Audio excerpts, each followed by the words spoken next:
दोस्तों स्टडी 91 के online platform में आप सभी का बहुत बहुत स्वागत है। दोस्तों आज आप सभी के समक्ष फिर से एक शानदार चैप्टर को लेकर हाजिर हूं। एक चैप्टर नहीं, हिंदी के 30 चैप्टर, एक चैप्टर की कोई बात ही नहीं है, ठीक है। हम लोग कवर कर रहे हैं दोस्तों 13-1, यानी एक वीडियो में हिंदी के 30 चैप्टर 30 सवाल आपके समक्ष में दूंगा और हर सवाल ऐसा होगा जो बार बार परीक्षा में पूछा जाता है। तो क्यों ना उन सवालों को पहले ही देख लिया जाए, अच्छी तैयारी हो जाएगी। एक कोशिश करिएगा, अपने साथ एक कॉपी कलम लेके बैठेगा। आपसे हाथ जोड़कर विनम्र निवेदन कर रहा हूं, क्योंकि तभी आप समझ पाएंगे कि हमारी तैयारी कितनी बेहतर है। वैसे तो क्वेश्चन आंसर टाइप का मैंने काफी दिन पहले इस तरह की सीरीज दे रखा था, लेकिन दोस्तों अब जो सीरीज दे रहा हूं इसमें हर चैप्टर से एक सवाल है। हर चैप्टर से वो सवाल बहुत महत्वपूर्ण है। महत्वपूर्ण इसलिए क्योंकि बार बार परीक्षा में आता है। तो चलिए देखते हैं कि तैयारी कितनी बेहतर हो पाई आपकी, ठीक है। स्टडी 91 के प्लेटफॉर्म से कई सारे विषय के लिए ऑनलाइन कोर्स भी स्टार्ट हो गए हैं, जिसे इंडिविजुअल बैच का नाम दिया गया है। दोस्तों मैं कहता हूं आप बार बार विषय मत पढ़िए। आप हिंदी का कोर्स बार बार ज्वाइन करते हैं ना, मत करिए। सिर्फ एक बार हिंदी को पढ़िए। भारत का कोई भी एग्जाम हो, आप सारे एग्जाम क्वालिफाई कर पाएंगे अगर हिंदी को एक बार आपने बेहतर ढंग से पढ़ लिया तो। सर क्या और भी बैच आपके पास है? बिल्कुल बैच है। आप मॉडर्न हिस्ट्री का बैच ज्वाइन कर सकते हैं। ऐसा बैच जो जीरो लेवल से एडवांस लेवल की तैयारी कराता है, और इतनी बेहतर कि आप सिविल तक का एग्जाम जो है ब्रेक कर पाएंगे। विश्वास कीजिए ऐसी क्लास आपको कहीं नहीं मिलेगा, कहीं मतलब कहीं नहीं मिलेगा। भरोसा है नितिन सर के ऊपर तो आ जाइए, नहीं तो फिर कोई बात नहीं। दोस्तों हमारा हेल्पलाइन नंबर है, कहीं कोई डाउट है, कुछ जानकारी लेना तो आप कॉल करके संपर्क कर सकते हैं, ठीक है। स्टार्ट किया जाए अपने सवालों को। तो याद रखेंगे हमारा जो पहला सवाल है, यह सवाल दोस्तों वर्णमाला से है।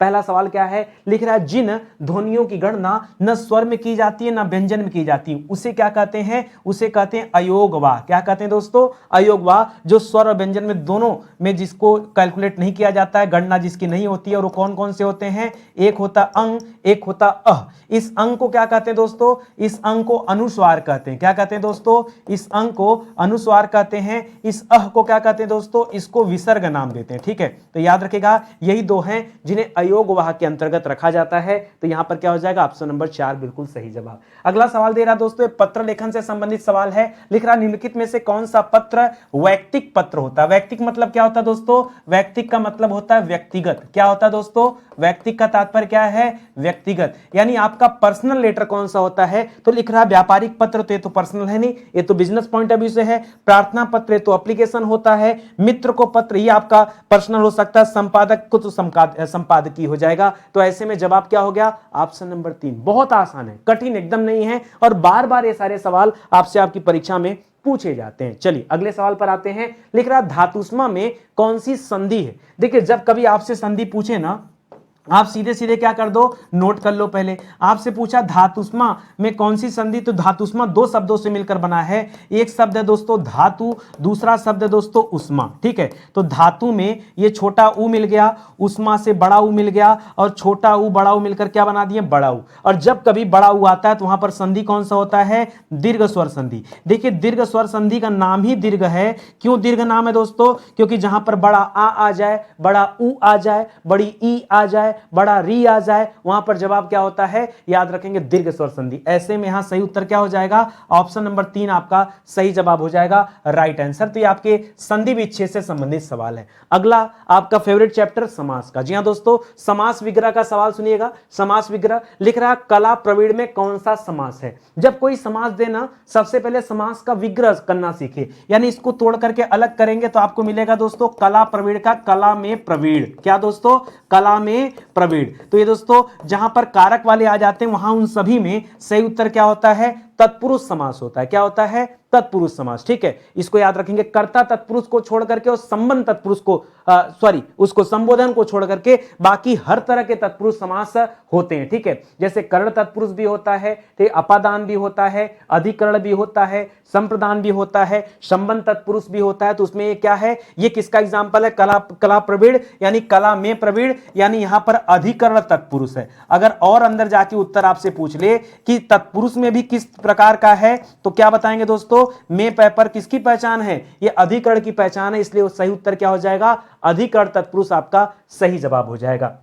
आगे बढ़िए, अगला सवाल उपसर्ग प्रत्यय संबंधित सवाल है। आप जानते हैं दोस्तों उपसर्ग हमेशा कहां लगता है? याद रखेंगे शब्द के प्रारंभ में। उपसर्ग कहां लगता है? शब्द के प्रारंभ में लगता है। और प्रत्यय कहां लगता है? शब्द के अंत में लगता है। ये अगला सवाल देखिए प्रत्यय से है, ठीक है। और प्रत्यय कहां लगता है दोस्तों? प्रत्यय लगता है शब्द के अंत में। कहां लगता है? शब्द के अंत में प्रत्यय लगता है। ये बातें आप याद रखेंगे। चलिए देखते हैं, लिख रहा अडिग शब्द में निम्न में से कौन सा जो है प्रयुक्त किया गया है? अडिग शब्द क्या है? अव्यय है, संज्ञा है, उपसर्ग है कि प्रत्यय है? अडिग क्या दोस्तों? अडिग यहां पर जो शब्द है ये उपसर्ग है, ठीक है। अडिग का मतलब क्या होता है दोस्तों?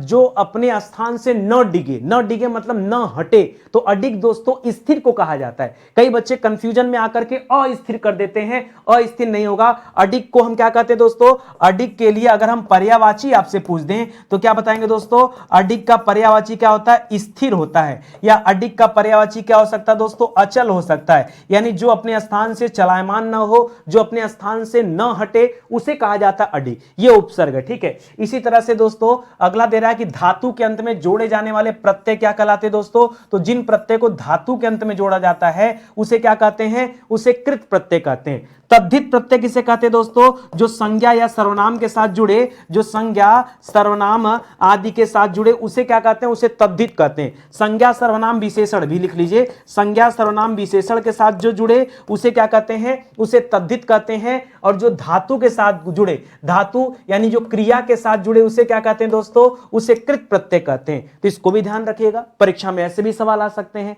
कॉपी कलम लेके बैठे हो ना, देखते चलो कितना सवाल आपसे सही हो पा रहा है और कितना नहीं हो पा रहा। कोई बात नहीं, जो नहीं होगा बाकी हम करा देंगे आपका, ठीक है। आगे बढ़िए, अगला सवाल दोस्तों तत्सम से है। तत्सम क्या कहलाता है दोस्तों? जो संस्कृत से आए हुए शब्द हैं, हिंदी भाषा में ऐसे शब्द जो संस्कृत में प्रयुक्त होते थे लेकिन अब हिंदी में प्रयोग होने लगे, उन्हें कहते हैं तत्सम, ठीक है। तो लिखा दोस्तों कौन सा तत्सम नहीं है? ध्यान दीजिएगा, क्या पूछा? कौन सा तत्सम नहीं है? तो शोक तो दोस्तों तद्भव हो जाएगा, तत्सम हो जाएगा। पृथ्वी भी तत्सम है, चंद्र भी तत्सम है। यहां परख जो लिख रहा दोस्तों, ये परख कैसा शब्द है दोस्तों? ये परख तद्भव शब्द है, ठीक है, तद्भव शब्द है। तो एक सवाल और आपके मन में आ गया कि सर इसका तत्सम क्या होगा, ठीक है। अगर इसका तत्सम जानना हो तो याद रखेगा परख का तत्सम होता है परीक्षा। क्या होता है दोस्तों? परख का तत्सम क्या होता है? परीक्षा होता है। यह आप याद रखेगा। कई बार परीक्षा में सवाल आया, बहुतों ने गलत जवाब दिया, ठीक है। आप क्या करते हैं देख लीजिएगा। अगला सवाल देखिए, एकदम एक एक सवाल देखते चलिए। आगे लिख रहा है दोस्तों, निम्नलिखित शब्दों में से तद्भव का पहचान करिए। तद्भव यानी जो हिंदी भाषा में जो संस्कृत के विकृत रूप अब प्रयोग किए जाते हैं उन्हें हम तद्भव कहते हैं। तो आलस्य, आलस दे दिया, कुष्ठ दे दिया, अंधकार दे दिया, उल्लास दे दिया। तो नीचे के जो तीन है दोस्तों, ये तो तत्सम है। आपसे तो तद्भव पूछा है, तो क्या हो जाएगा? आलस हो जाएगा। अगर आलस का तत्सम जानना हो तब दोस्तों क्या करेंगे? आलस से, आलस का तत्सम होता है आलस्य। क्या होता है दोस्तों? आलस्य होता है। यहां सवाल पूछ रहा था कौन सा तद्भव है, तो तद्भव क्या निकल कर आएगा? याद रखेगा, आलस हो जाएगा, ठीक है। इसी तरह कुष्ठ का कोढ़ हो जाता है, अंधकार का अंधेरा हो जाता है, उल्लास का उल्लास हो जाता है, ठीक है। इसको भी याद रखेंगे। चलिए आगे बढ़ते हैं अगले चैप्टर। अगला चैप्टर दोस्तों दे रहा है विलोम शब्द से संबंधित, उल्टा बताना है आपको, विपरीत बताना है, ठीक है। तो कैसे करेंगे? लिख रहा है सन्मार्ग।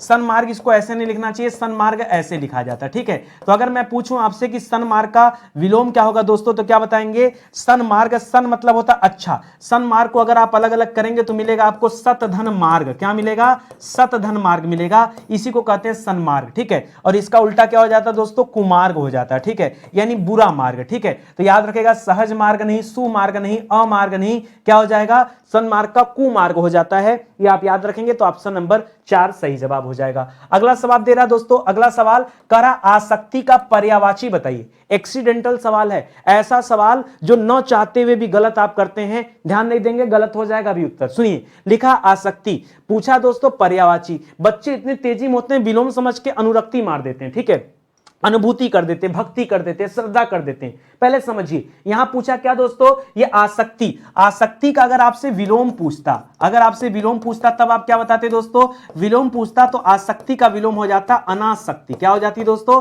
अनासक्ति हो जाता है। अभी दोस्तों आपसे पर्यायवाची पूछा है तो याद रखेगा, आसक्ति का पर्यायवाची क्या होता है? आसक्ति का पर्यायवाची होता अनुरक्ति। क्या होता दोस्तों? आसक्ति का अनुरक्ति होता है। आसक्ति का प्रेम भी होता है, या अनुरक्ति का प्रेम भी होता है, या फिर अनुराग आप कह सकते हैं, अनुराग कह सकते हैं, या फिर आप लगन कह सकते हैं। क्या कह सकते हैं? लगन कह सकते हैं, या फिर इसे राग कह सकते हैं, या फिर आप लिप्तता कह सकते हैं। क्या कह सकते हैं? लिप्तता, ठीक है, लिप्तता, ठीक है। ये सभी दोस्तों किसके पर्यायवाची हैं? ये सब आसक्ति के पर्यायवाची। आसक्ति का अर्थ ही क्या होता है? अनुरक्ति होता है, प्रेम, ठीक है, प्रेम, ठीक है, ये सब रखेगा तो ये आपका सही जवाब हो जाएगा ऑप्शन नंबर 2। आ गई बात समझ में? कहीं कोई कंफ्यूजन हो तो बता सकते हो। देखो इस तरह की सीरीज ना आज तक मैंने कभी यूट्यूब पर नहीं दिया और किसी ने नहीं दिया। हमारी आदत है कि हम जितने बार आते हैं हिंदी को तरह तरह से हम लोगों ने पढ़ा। जो बच्चा शुरू से ज्वाइन किया होगा वो देखा होगा कि यार अलग अलग वैरायटी में नितिन सर क्लास लेकर आते हैं और बोर नहीं करते, हर बार अपनी वैरायटी चेंज करते हैं। लास्ट टाइम जो हम लोग कर रहे थे दोस्तों स्वैग सीरीज में आपको करा रहा था, स्वैग सीरीज कितनी जबरदस्त सीरीज थी, ठीक है, इंपॉर्टेंट सवालों का एकदम भंडार पड़ा था, ठीक है, एक एक कॉन्सेप्ट पे आप 100 सैकड़ों सवाल हल कर लो और 20-20 मिनट की क्लास में आप एवरेज निकालोगे एक एक क्वेश्चन पे कितना सेकंड, 20-20 30-30 सेकंड में एक एक क्वेश्चन हल हो रहा था। देखो और उत्तर बताओ, ये वाली स्पीड। इसके पहले दोस्तों हम लोगों ने 10 in 1 किया, हिंदी के 10 चैप्टर एक क्लास में और डिटेल में विस्तार से, गजब की बात हो गई, ठीक है। और अब दोस्तों अब तो हम लोग 13 in 1 कर रहे हैं, यानी हिंदी के 30 चैप्टर 30 सवाल और एक वीडियो, क्या गजब की बात है, ठीक है। आइए अगला जो चैप्टर दोस्तों है श्रुति सम भिन्नार्थक शब्द, ठीक है, जो सुनने में समान लगे उसमें हम लोग पढ़ते हैं, ठीक है। जैसे एक शब्द देता दोस्तों अली और अली, लेकिन कंफ्यूजन वाली बात यह है कि कौन से वाले अली का क्या मतलब होगा। बार बार बच्चा यहां कंफ्यूज होता है। मैंने कई बार आपको याद भी दिलाया कि आप कैसे याद रखेंगे, ठीक है। ये तो ठीक है कि एक अली का मतलब सखी होता है और दूसरे अली का मतलब क्या होता है, भौरा होता है, लेकिन किस वाले अली का, छोटी ई वाले का या बड़ी ई वाले का, सबसे बड़ा कंफ्यूजन दोस्तों यही हो जाता है। तो दोस्तों जो छोटी ई है याद रखेगा इसको हम भौरा कहते हैं, क्या कहते हैं, भौरा, और जो बड़ी ई है इसको हम क्या कहते हैं, सखी। मैंने आपको बताया था कैसे याद रखेंगे, जब सखी लिखते हैं तो सखी में भी बड़ी ई होता है, इसलिए अली में भी क्या होता है, बड़ी ई होता है। अगर ये बात आप याद रखेंगे तो कभी नहीं भूलेंगे, हमेशा परीक्षा में सही करके आएंगे। नहीं तो इस वजह से दोस्तों गलती हो जाती, आता सबको है, उत्तर सबको पता है, लेकिन कब बड़ी कब छोटी, बस वहीं आके कंफ्यूजन बन जाता है। और ऐसा कंफ्यूजन खास करके परीक्षा वाले टाइम में जरूर आता है मन में, और ना चाहते उत्तर गलत हो जाता है। तो देखो पहले क्या हो जाएगा, पहले भौरा हो जाएगा, बाद में सखी हो जाएगा, यानी ऑप्शन नंबर 2 सही जवाब है, ठीक है। अगला देखिए वाक्यांशों के लिए एक शब्द दिया है, लिख रहा है जो खाने योग्य ना हो उसे क्या कहते हैं, तो जो खाने योग्य ना हो उसे अखाद्य कहते हैं, क्या कहते हैं, अखाद्य, ठीक है। अपाच्य मतलब क्या होता है दोस्तों, जो पचाने योग्य ना हो।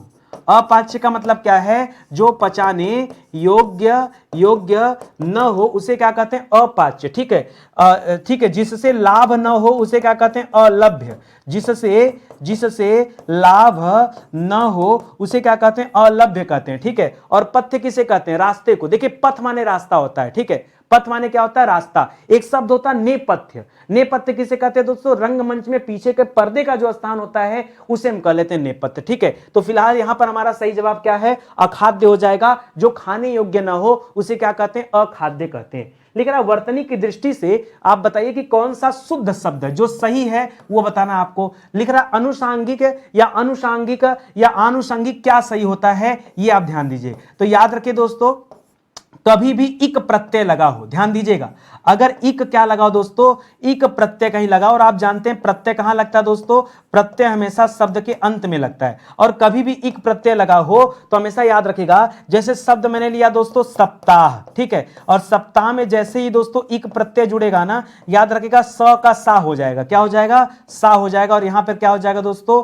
साप्ताहिक हो जाएगा। उसी तरह से अनुषंगिक का क्या हो जाता है, अनुसंग का क्या हो जाता है दोस्तों, आनुषंगिक हो जाता है, क्या हो जाता है दोस्तों, आनुषंगिक करिएगा। तो ये अ कभी भी मत याद रखिएगा, हमेशा क्या याद रखेंगे दोस्तों, आ याद रखेंगे, क्या याद रखेंगे, आ याद रखेंगे। और जो सही जवाब होगा वो क्या हो जाएगा, आनुषंगिक, बिल्कुल सही जवाब हो जाएगा, याद रखेंगे। इसी तरह से वाक्य शुद्धि का सवाल देखते हैं। सवाल दे रहा है कि निम्न वाक्य की किस भाग में त्रुटि है बताइए। कह रहा आधी रात से सोने के कीमत में भी उछाल आया है, गलती बताना है। आधी रात से यहां गलत है क्या, नहीं, यहां कोई गलती नहीं है। सोने के कीमत या सोने की कीमत, यहां के कीमत दोस्तों गलत है, क्या होना चाहिए दोस्तों, के की जगह की होना चाहिए। अगर की देता तब सही होता, इस वजह से दोस्तों हमारा क्या हो गया, ऑप्शन नंबर 2 क्या हो जाएगा, इस सवाल के लिए सही हो जाएगा। क्यों, क्योंकि आपसे पूछा है कि बताइए कहां पर त्रुटि है, क्या पूछा है, यही पूछा ना कि कहां पर त्रुटि है, आपको वो बताना था। तो याद रखेगा ऑप्शन नंबर 2 में हमें त्रुटि नजर आ रही है, ये आपने देख लिया, ठीक है।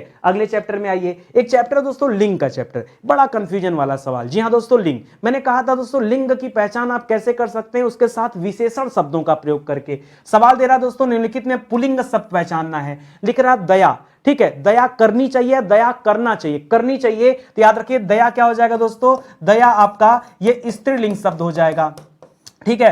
प्रार्थना भी स्त्रीलिंग शब्द है और वायु भी स्त्रीलिंग शब्द है। यहां पर जो नेत्र है दोस्तों, ये कैसा शब्द है? ये पुल्लिंग शब्द है। अगर किसी को भी थोड़ा बहुत याद हो तो मैं याद दिलाना चाहूंगा कि शरीर के जो अंग होते हैं, शरीर के जो अंग होते हैं दोस्तों, वो प्रायः क्या होते हैं दोस्तों? अंग जो होते हैं वो प्रायः क्या होते हैं दोस्तों? प्रायः पुल्लिंग कहे जाते हैं। शरीर के अंग क्या होते हैं? प्रायः पुल्लिंग कहे जाते हैं, कुछ अपवादों को छोड़ करके। जब जब अपवाद आएंगे हम उनमें चर्चा कर लेंगे बाद में, ठीक है। आगे देखिए, निम्नलिखित में से कौन सा शब्द एक वचन है? एक वचन की बात कर रहा है तो आंसू, ये सदैव बहुवचन में आता है। आंसू क्या होता है दोस्तों? आंसू को हम क्या कहते हैं? ये सदैव बहुवचन के अंतर्गत आता है, ठीक है। कलम कॉपी लिए रहो, बताते चलो। प्राण भी सदैव बहुवचन होता है, दर्शन भी सदैव बहुवचन होता है। यहां पर जो आकाश है दोस्तों, ये क्या है? यह एक वचन के अंतर्गत आता है। बाकी आपने 20 बार पढ़ा है, अक्षत हो गया, हस्ताक्षर हो गया, दर्शन हो गया, बाल हो गया, आंसू हो गया, प्राण हो गया, ये सब क्या होते हैं? ये सदैव बहुवचन होते हैं। कितने बार हम लोगों ने पढ़ा, ठीक है। चलिए आगे बढ़ते हैं, अगला सवाल देखते हैं। आगे देखिए, याद रखिए, स्टडी 91 के प्लेटफॉर्म से कई सारी किताबें आई हैं। आपको भरोसा है ना नितिन सर पर? नितिन सर ने कुछ लिखा होगा, मेहनत किया होगा, तो वो सारी चीजें यहां पर है। यही रीजन है दोस्तों कि हम ऑफलाइन नहीं आ पाए। बच्चों का बहुत डिमांड आ रहा था, सर ऑफलाइन कोचिंग होती तो बहुत मजा आ जाता। नहीं, मुझे लगा सबसे पहले किताबों पर काम करना चाहिए। जो गांव के दूर दराज के बच्चे, जो घर से नहीं निकल पाते, जो वाकई फाइनेंशियली वीक हैं, उनके पास अगर क्लास के साथ साथ किताबें होंगी तो प्रैक्टिस करके वो अपने आप को एकदम अखम बना देंगे और उनको जल्दी सफलता मिल पाएगी। तो दोस्तों एक किताबें लीजिए, हर किताब अपने आप में एंटीक है। हर किताब जब आप लेंगे, पढ़ेंगे, तब आपको समझ में आएगा कि और किताबों से हमारी किताबों में क्या अंतर है। बहुत, ठीक है। लेकिन आपको उसके लिए परचेज करना पड़ेगा, ज्यादा महंगा नहीं दोस्तों, बिना किसी डिलीवरी चार्ज की स्टडी 91 के प्लेटफॉर्म से सारी किताबें मिल रही हैं। ट्रैक कर सकते हो भैया। लोगों को भरोसा होता है फ्लिपकार्ट पर, लोगों को भरोसा होता है अमेजन पर, ठीक है। अलग अलग सोशल प्लेटफॉर्म जो वहां भरोसा है, स्टडी 91 पर क्यों नहीं? हम भी आपको ट्रैकिंग आईडी देते हैं, आप किताबों को ट्रैक कीजिए, प्राप्त कीजिए, कहीं कोई दिक्कत नहीं। सारा सिस्टम वैसा का वैसा है। तो ये हमारा हेल्पलाइन नंबर है, कहीं कोई डाउट है तो कॉल कर सकते हैं या फिर वेबसाइट एप्लीकेशन पर आकर के आप परचेज कर सकते हैं। आइए कारक पढ़ते हैं।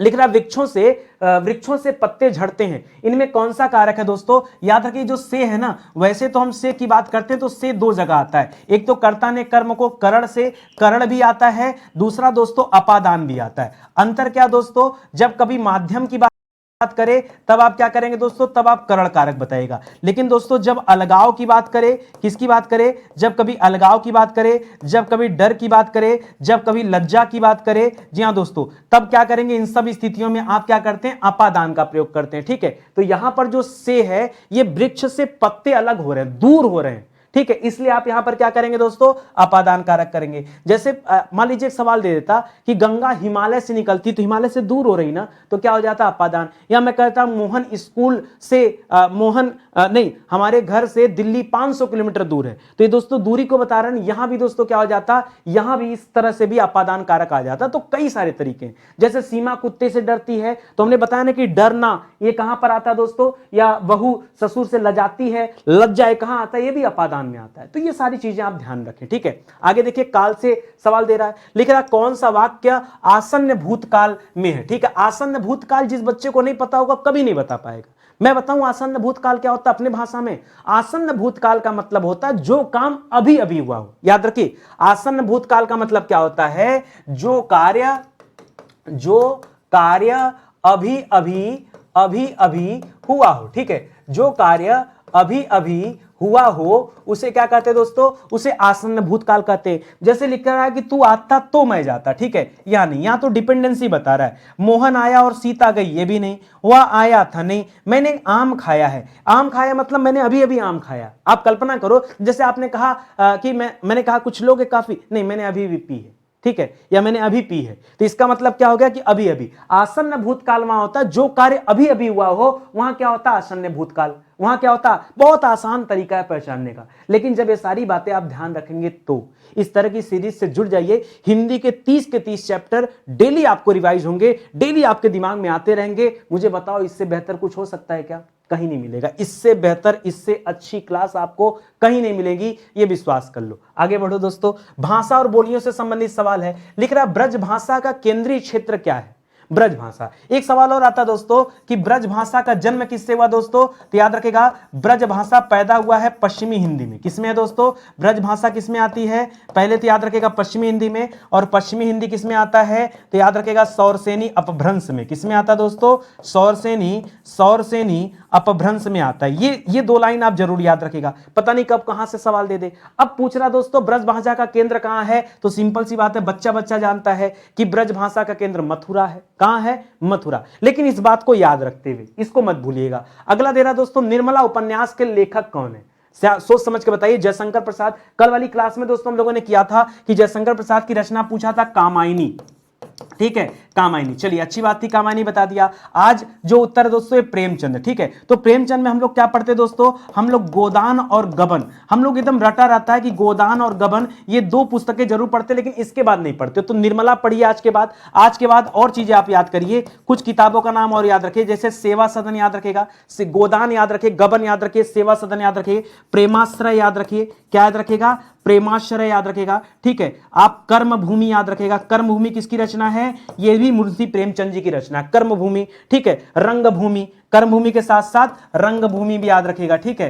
तो ये सब याद रखेंगे। नमक का दरोगा बड़ा पॉपुलर है ना, नमक का दरोगा, ठीक है, नमक का दरोगा, ये सारी बातें याद रखेंगे। देखिए जरूरी नहीं कि हम सबके बारे में पढ़ते चले, ये जरूरी है कि एक एक के बारे में पढ़ें तो 4-4, 5-5 अलग से याद कर लें, तब जाकर के आप अच्छी तैयारी की तरफ बढ़ पाएंगे, ठीक है। जैसे आपने जयशंकर प्रसाद पढ़ा तो कामायनी पढ़ लिया, कंकाल पढ़ लिया, तितली पढ़ लिया, धीरे धीरे याद करो। उसी तरह से प्रेमचंद पे आए तो गोदान पढ़ लिया, गबन पढ़ लिया, रंगभूमि पढ़ लिया, कर्मभूमि पढ़ लिया, प्रेमाश्रय पढ़ लिया, सेवा सदन पढ़ लिया, नमक का दरोगा पढ़ लिया, ये सारी चीजें देख लिया। ऐसे धीरे धीरे दोस्तों हम लोग सीखते चलेंगे, तब जाके हमारे पास अच्छा कलेक्शन हो जाएगा। कोशिश करिए जो आप कॉपी कलम लेके बैठे हैं ना, वहां कितना नंबर आ पा रहा है, वहां नंबर अच्छा होना चाहिए। और आज भी सीरीज दोस्तों धीरे धीरे जो चल रही है, ये स्टेप बाय स्टेप आपके नंबर अच्छे आने लगेंगे, आप देखिएगा धीरे धीरे, ठीक है। लेकिन जुड़े रहिए। तब मुहावरे संबंधित एक सवाल है, डपोर संघ परीक्षा में देता है, डपोर संघ किसे कहते हैं, तो लिख रहा दोस्तों विशेष तरह का संघ, ऐसा कुछ नहीं, बेवकूफ बनाने के लिए है। डपोर संघ कहा जाता है जो बेसिर पैर की बातें करता है, उसे क्या कहते हैं, डपोर संघ। क्या कहते हैं, जो बेसिर पैर की बातें करता है उसके लिए एक शब्द होता है डपोर संघ, ये इस मुहावरे में प्रयोग किया जाता है। छंद से संबंधित सवाल है, करा छंद का सबसे पहला उल्लेख कहां मिलता है, पहली बार छंद का उल्लेख कहां किया गया, ठीक है। अब लोगों के दिमाग में आ जाता है छंद शास्त्र, नहीं, सबसे पहले दोस्तों छंद शास्त्र से पहले भी इसका प्रयोग ऋग्वेद में किया गया था। कहां किया गया था, ऋग्वेद में। तो पहला प्रयोग ऋग्वेद में मिलता है, और इसके बाद दोस्तों तब जाकर के हमारे पास अगर कोई और ऑप्शन आता है, तब अगर ये ऑप्शन नहीं दिया तब हम क्या करेंगे दोस्तों, तब हम छंद शास्त्र बताएंगे। लेकिन छंद शास्त्र के पहले अगर ऋग्वेद ऑप्शन दिया है, तब आप अपना उत्तर क्या करेंगे, हमेशा ऋग्वेद ही करेंगे, ठीक है।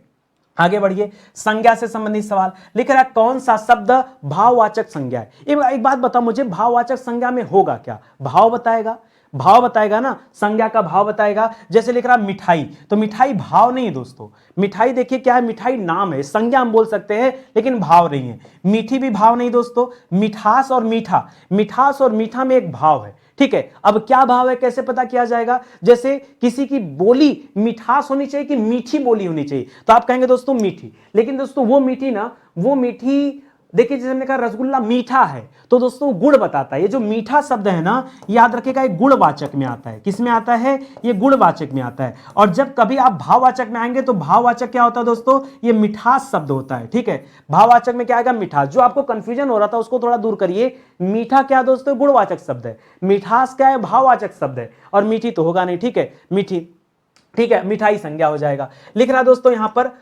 ठीक है, लिख रहा है हम ताजमहल देखने जाएंगे, इसमें जो रेखांकित पद हम है, ये हम क्या है, ये निजवाचक है, नहीं। निजवाचक में दोस्तों हमेशा आप शब्द का इस्तेमाल होता है, या तो आप होगा या तो स्वयं शब्द का इस्तेमाल होगा, तब निजवाचक होता है, ऐसे में नहीं। निश्चयवाचक भी नहीं, अनिश्चयवाचक भी नहीं, यह पुरुषवाचक में आता है, ठीक है। पुरुषवाचक में हम 3 चीजें पढ़ते हैं, एक उत्तम पुरुष पढ़ते हैं, एक मध्य पुरुष पढ़ते हैं, एक अन्य पुरुष पढ़ते हैं, ठीक है। तो याद रखेगा पुरुषवाचक के अंतर्गत आएगा हम शब्द, ठीक है। इसको याद रखेगा, हमारा सर्वनाम से सवाल हो गया।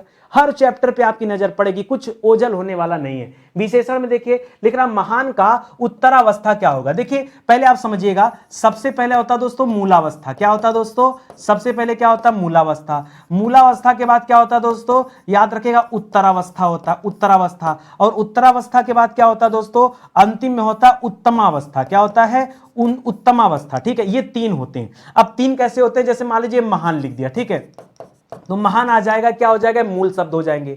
अब इसका जब आप करेंगे दोस्तों उत्तरावस्था, तो याद रखेगा इसको बोलते हैं महत्तर। ठीक है, इसका उत्तरावस्था क्या हो जाएगा दोस्तों? याद रखेगा महत्तर हो जाएगा। और इसका उत्तमावस्था क्या हो जाएगा दोस्तों? ये महत्तम हो जाएगा। ठीक है, ये हो जाएगा। तो आपसे क्या पूछा था? महांतर मत करेगा, महत्तर करिएगा। क्या करेगा? महान का क्या हो जाएगा? महान का महत्तर हो जाएगा, महांतर नहीं होगा। ठीक है, इसको याद रखिएगा। इसी तरह से बनता है, किसी का भी बना सकते हैं। जैसे आपके मन में एक सवाल आया कि सर अभी महान का पूछा है, मान लीजिए हम इसी तरह से लघु का बना दें, तो लघु मूलावस्था में हो जाएगा, लघुत्तर उत्तरावस्था में हो जाएगा, और लघुत्तम क्या हो जाएगा? ये उत्तमावस्था में आ जाएगा। तो ये तीन अवस्थाएं होती हैं, इस आधार पर याद रखेगा। विशेष से मैंने बताया था दोस्तों, विशेष से वह होता है जो मूल शब्द होता है। तो ललिता देखिए मूल नहीं है, सुंदर भी मूल नहीं है, और लंबा भी नहीं। ठीक है, यहां पे याद रखेगा लघु जो शब्द दोस्तों ये क्या है? ये विशेष है। आपके अगर दिमाग में आएगा सर ठीक है अगर विशेष है तो इसका विशेषण बताइए क्या होगा? तो याद रखेगा दोस्तों इसका विशेषण होता है लाघव। क्या होता है? लघु का विशेषण क्या होता है? लाघव होता है। यह भी आप ध्यान रखेंगे। ठीक है, बाकी का जो तीन दे रहा दोस्तों ये क्या है? ये जो तीन दे रहा था दोस्तों ये विशेषण है। क्या दोस्तों? ये तीन क्या दे रहा? विशेषण। अब विशेषण कहते किसे हैं? जो संज्ञा सर्वनाम की विशेषता बताए उसे क्या कहते हैं? विशेषण कहते हैं। तो यहां पे आ जाएगा। आगे बढ़िए, लिख रहा क्रिया से सवाल है। लिख रहा मीरा जोर से हंसी। यह वाक्य किस क्रिया का समुचित उदाहरण है? याद रखें दोस्तों, अकर्मक क्रिया सकर्मक क्रिया, क्रिया के दो भेद होते हैं। और याद रखेगा अकर्मक क्रिया में कुछ फिक्स चीजें बता दूं। कभी भी दोस्तों अगर हंसना की बात आ जाए, कभी भी दोस्तों रोने की बात आ जाए, कभी भी दोस्तों उड़ने की बात आ जाए, उड़ना वगैरह, तो याद रखेगा आंख मूंद कर, ठीक है, क्या जवाब देंगे? आप हमेशा बताएंगे कि वहां अकर्मक क्रिया है। कभी तो इसी तरह से इसमें क्या आ जाएगा? अकर्मक आ जाएगा। तो चीजों को ध्यान से समझना हमें। ठीक है, तो याद रखेंगे सभी। इसी के साथ साथ दोस्तों रोना से और एक और याद रखें परीक्षा में आता है, सोना भी आता है। ठीक है, सोना। तो ये सब कहां आ जाएगा दोस्तों? अकर्मक में आ जाता है। तो यहां अकर्मक कर देंगे। प्रेरार्थक द्विकर्मक सकर्मक नहीं होगा, यहां उत्तर क्या हो जाएगा? अकर्मक हो जाएगा। अगला सवाल लिख रहा है दोस्तों, अगला सवाल क्रिया विशेषण या अव्यय अविकारी से। मैंने बताया था अव्यय में क्या आते हैं। अव्यय में कुल 4 आते हैं। क्रिया विशेषण होता है, संबंध बोधक होता है, समुच्चय बोधक होता है और विस्मयादि बोधक होता है। लिख रहा है यदि दौड़ना अकर्मक क्रिया है तो इसकी प्रेरार्थक क्रिया क्या होगी? मैंने बताया था दोस्तों प्रेरार्थक क्रिया में 2 चीजें होती हैं। एक दोस्तों प्रथम प्रेरार्थक क्रिया होता है, एक दोस्तों द्वितीय प्रेरार्थक क्रिया होता है। जैसे अगर दौड़ना लिखा है तो दौड़ना मूल शब्द हो जाएगा। क्या हो जाएगा? दौड़ना क्या हो जाएगा? मूल शब्द। दौड़ना से क्या बन जाएगा दोस्तों? दौड़ना से दौड़ाना बन जाएगा, और दौड़ाना से क्या बन जाएगा दोस्तों? दौड़वाना बन जाएगा। क्या बन जाएगा? दौड़वाना। तो एक तो दौड़वाना दे रहा है, दौड़ाना, तो यहां दोनों कर सकते हैं। ये भी सही है, ये भी सही है। ये सवाल पे स्टार लगा, ये गलत क्यों है सवाल? ये सवाल इसलिए गलत है कि ये नहीं बताया कि प्रेरार्थक क्रिया में कौन सी, प्रथम प्रेरार्थक या द्वितीय प्रेरार्थक, ये बताना चाहिए ना। बिना इसको बताए कैसे जवाब दे दें? बिना इस चीज को जाने हम कैसे बता दें? भाई बताओ ना कि प्रथम प्रेरार्थक होगा। अगर आपसे पूछेगा कि प्रथम प्रेरार्थक पूछा है तब क्या बताएंगे? तब ये बताइएगा। दौड़वाना कब बताएंगे दोस्तों? जब आपसे द्वितीय प्रेरार्थक क्रिया पूछेगा। तो इस तरह से मैंने उत्तर दोनों कर दिया है। आप चीजें थोड़ा सा समझ लीजिएगा कि परीक्षा में क्या देता है। ठीक है, अगला चैप्टर देखिए रस से है। ठीक है, लिख रहा दोस्तों देखी सुदामा की दीन दशा, करुणा करिके करुणा निधि रोए। ठीक है, तो जो सुदामा की दीन दशा है उसको देख करके जो दुनिया पे करुणा करते हैं उनके भी आंखों से आंसू छलक गए। तो दोस्तों ये कथन तो आप जान ही रहे कब की बात है, जब सुदामा जी भगवान श्री कृष्ण ने मिलने गए थे, उनके पास कुछ नहीं था। ठीक है, तो ये तब का है। और ये कौन सा अलंकार यहां पर, कौन सा रस अलंकार? नहीं, रस है तो वियोग श्रृंगार। देखिए वियोग श्रृंगार तब होता है जब नायक नायिका का अलगाव हो रहा हो। यहां नायक नायिका की कोई बात है नहीं, ना ही गुस्सा की कोई बात है कि रौद्र की बात हो, ना ही किसी की बात है। यहां शोक है, याद रखेगा करुण रस है। कौन सा रस है दोस्तों? यहां पर करुण रस है। और करुण रस का दोस्तों अस्थाई भाव क्या होता है? करुण रस का अस्थाई भाव क्या होता है? तो याद रखेगा इसका अस्थाई भाव शोक है। क्या है दोस्तों? करुण रस का स्थायी भाव क्या होता है? शोक होता है। इसको भी याद रखेंगे क्योंकि रोने बिलखने की बातें चल रही हैं। एक चैप्टर दोस्तों अलंकार, यहां से एक सवाल दे रहा है, सजना है मुझे सजना के लिए। आय हाय क्या बात है, सजना है, सजना मतलब तैयार होना है। देखिए यहां पर दोनों जो शब्द लिखा है सजना, दोनों का अलग अलग अर्थ है। जो पहला सजना है इसका मतलब है तैयार होना, ठीक है, सजना है मुझे किसके लिए? सजना के लिए। और यहां पर जो दूसरा शब्द दे रहा दोस्तों सजना, इस सजना का मतलब क्या है? इस सजना का मतलब है प्रियतम। क्या दोस्तों? सजना है मुझे सजना के लिए, मतलब एक सजना का मतलब तैयार होना और दूसरे सजना का मतलब क्या है? प्रियतम का है, ठीक है। इसलिए दोस्तों जब दो बातें आ जाए, आपने क्या पढ़ा? जब एक ही शब्द दो बार आए लेकिन अर्थ अलग अलग हो, ठीक है, आपने क्या पढ़ा कि एक ही शब्द दो बार आए, एक ही शब्द दो बार आए किंतु अर्थ अलग हो। क्या हो? किंतु अर्थ अलग हो तो उसे हम क्या कहते हैं दोस्तों? उसे हम कहते हैं यमक अलंकार। क्या कहते हैं? यमक अलंकार। ये उसी टाइप का है, ठीक है। 3 बेर खाती थी वो 3 बेर खाती है। 3 बेर मतलब 3 बार खाती थी, 3 बेर मतलब 3 बेर का फल खाती थी। इस तरह से हो जाएगा, ठीक है। काली घटा का घमंड घटा, 20 एग्जाम्पल है। हर क्लास में हम लोग आएंगे और इस तरह के सवालों को डिस्कस करेंगे, ठीक है। तो चैप्टर यही होता है समाप्त। कैसा लगा पढ़कर ये बताओ मुझे, ठीक है। जम के पढ़ना, मेहनत से पढ़ना, कॉपी कलम लेके बैठना है। आदत कुछ लोगों की खराब होगी, नितिन सर की बात मान नहीं सकते हैं, कोई बात नहीं। मेरा काम है आपको रास्ता दिखाना, आपको दिशा दिखाना। फॉलो करोगे फायदा आपको मिलेगा। अरे मत करो ना कमेंट, ये अपनी खुशी के लिए देखो ना कितना नंबर मिल रहा है मुझे, अपने लिए, किसी दूसरे के लिए नहीं। किसको दिखाने चले हो यार? किसी को मत दिखाओ। कौन तुमको जानता है? कोई तुमको तब जानेगा जब कुछ बन जाओगे, उसके पहले कुछ नहीं होना है, ठीक है। तो काहे का दिखाना? कॉपी कलम लेके बैठो, आराम आराम से चीजों को हल करते चलो। समझ में आएगा कि हमारे स्टैंडर्ड क्या है, कितने मेहनत करने की जरूरत है, तब जो है मेहनत कर पाएंगे, ठीक है। ये बहुत सारे विषय ऐसे हैं जो पूरी तरह से पढ़ा दिए गए हमारे चैनल पर। ये उन्हीं का हैंड रिटन नोट्स हैं। बाकी किताबें भी हैं, ऑर्डर करेंगे तो किताबें बाई पोस्ट घर पे जाएंगी। एक बात और कहना चाहूंगा, जो बच्चों को लगता है कि हिंदी इतनी अच्छी क्लास चल रही है, सोचो हमारे पेड में क्या होगा। ये घर सोचने वाली बात है, ठीक है। जो इंसान YouTube पर फ्री में इतना कुछ पढ़ा सकता है, फिर पेड में कुछ ना कुछ तो बेहतर रखा होगा, हट करके, लीक से हट करके नया, ठीक है। तो आप आइए उसे ज्वाइन कर सकते हैं। और एक चीज और बताना चाहूंगा, जो बच्चा हिंदी पढ़कर खुश है, सोचो नितिन सर से जीएस पढ़कर कैसा लगेगा। मुझे पता है बहुत सारे बच्चे पढ़ते नहीं, लेकिन सुबह 10 बजे स्पेशल क्लास चल रही है जीएस की, एक ऐसी सीरीज जो आज तक यूट्यूब पर कभी नहीं मिली, ना ही आने वाले समय में किसी को कि कोई दे पाएगा उस तरह की सीरीज, क्योंकि बड़ी पेशेंस की सीरीज है। रोज काम करना पड़ता है, मेहनत करना पड़ता है, एक एक टॉपिक से सवाल क्रिएट करने पड़ते हैं और वो सारे सवाल जो परीक्षा में आए हुए रहते हैं, ऐसे सवालों का भंडार। जी हाँ, और क्लास ऑन क्लास दोस्तों 6000 से ज्यादा क्विज कराए जा चुके हैं, नंबर के साथ लिखा रहेगा आज का नंबर में इतने क्वेश्चन से इतने क्वेश्चन डिस्कस होंगे। वो सीरीज पूरा आपको मिल जाएगा। तो आप आइए पढ़िए, प्लेलिस्ट में आकर देख सकते हैं सारी क्लास को। इस वीडियो के लिंक में भी दोस्तों आप जाके देख सकते हैं, डिस्क्रिप्शन में दिया गया है, ठीक है। तो चलिए सेशन ही समाप्त होता है, मिलते हैं दोस्तों अगले लेक्चर में। तब तक के लिए बहुत बहुत धन्यवाद आपका। जय हिंद, जय Bharat, thank you so much. Comment कीजिएगा, कमेंट का इंतजार रहेगा आप सभी का, ठीक है। Thank you.